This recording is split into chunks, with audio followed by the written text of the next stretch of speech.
সাংবাদিক বন্ধুরা, উপস্থিত ফরিদপুরের আপামর জনতা, আসসালামু আলাইকুম ওয়া রাহমাতুল্লাহি ওয়া বারাকাতুহু। সংগ্রামী ভাইরা আমার, আপনারা জানেন জুলাই আগস্টের বিপ্লবের মাধ্যমে আমরা যে নতুন করে স্বাধীনতা পেলাম, এই স্বাধীনতাকে পুনরুজ্জীবিত করার জন্য আজ স্বৈরাচারের প্রেতাত্মারা পায়তারা চালাচ্ছে।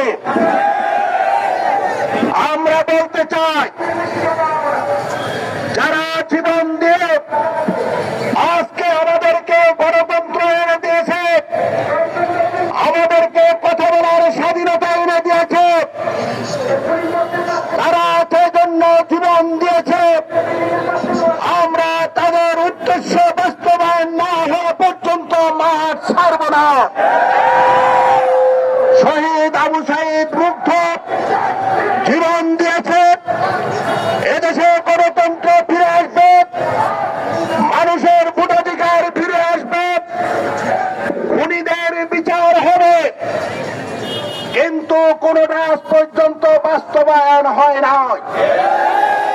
এই বাস্তবায়ন না হওয়ার পিছনে যারা কলকাঠি নাড়ছে, তাদেরকে বলে দিতে চাই, দীর্ঘ 17 বছর আপনারা কথা বলার সুযোগ পান নাই। ঘরে বসে বক্তৃতা বিবৃতি দিয়ে ক্ষান্ত ছিলেন। আজকে যাদের রক্তের বিনিময়ে আমরা এই স্বাধীনতা পেয়েছি, তাদের এই রক্তের মূল্য আমাদেরকে দিতে হবে। জুলাই সনদ বাস্তবায়ন করতে হবে। জুলাই সনদ বাস্তবায়ন যদি না হয়, আমরা আবার আরেকটি জুলাই ঘটিয়ে দিব ইনশাআল্লাহ। এদেশের ছাত্র জনতা প্রস্তুত আছে।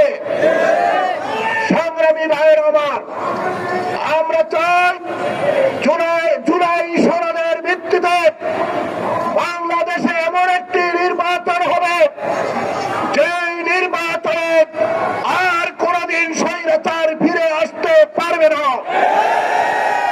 আর কোনদিন চাঁদাবাজরা ফিরে আসতে পারবে না, আর কোনদিন খুনিরা ফিরে আসতে পারবে না, আর কোনদিন রাস্তায় লাশ ফেলে ইটের আঘাত দিয়ে পাথর দিয়ে হত্যা করার সুযোগ থাকবে না।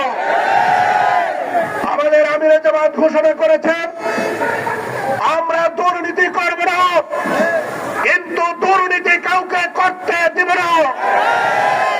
আমরা চাঁদাবাজি করব না, এই বাংলাদেশে কাউকে চাঁদাবাজি করতে দেব না।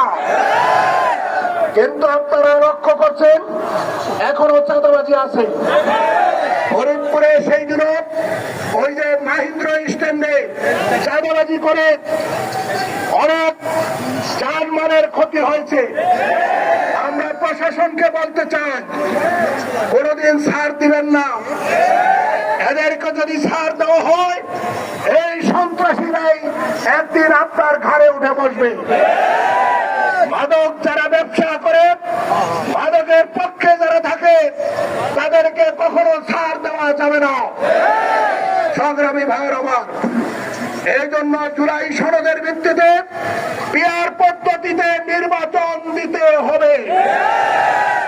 এই পিআর পদ্ধতির নির্বাচন হচ্ছে সকল দলের অংশগ্রহণে একটি সরকার নির্বাচিত হবে। যারা এখন বলেন পিআর পদ্ধতি বুঝেন না, তারা এক সময় কেয়ারটেকার সরকারও বুঝতেন না।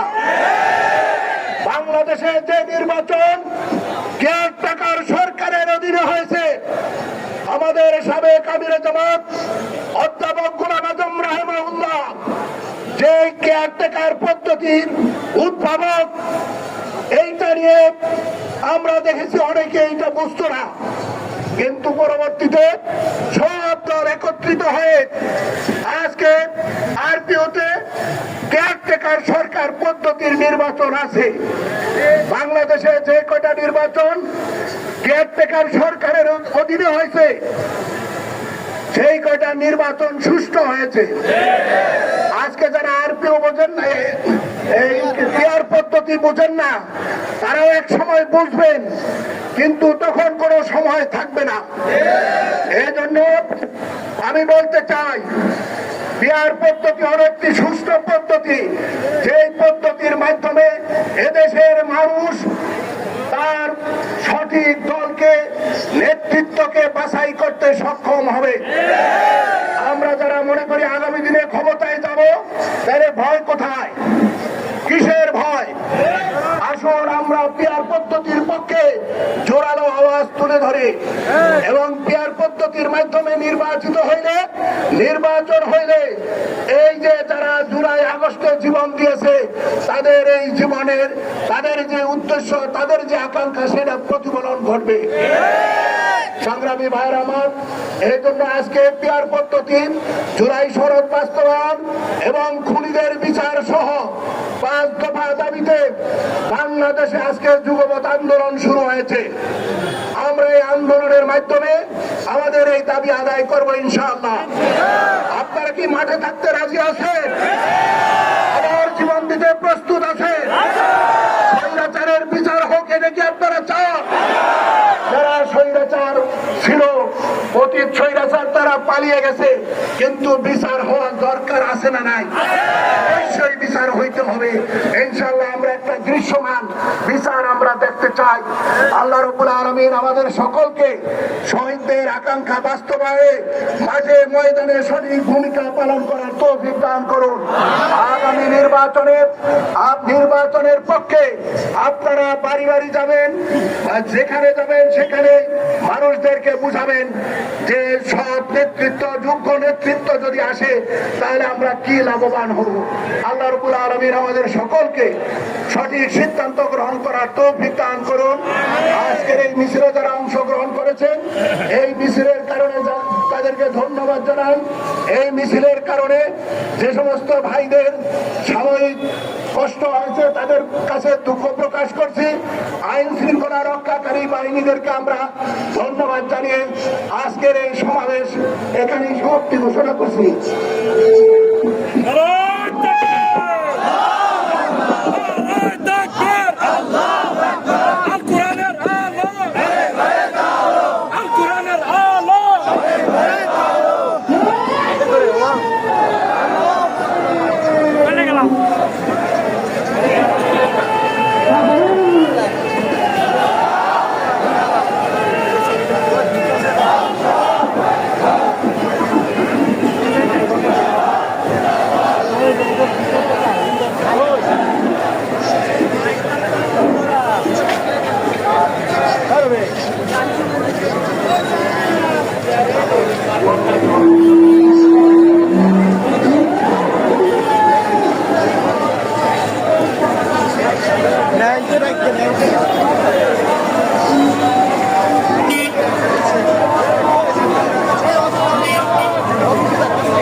Ahora para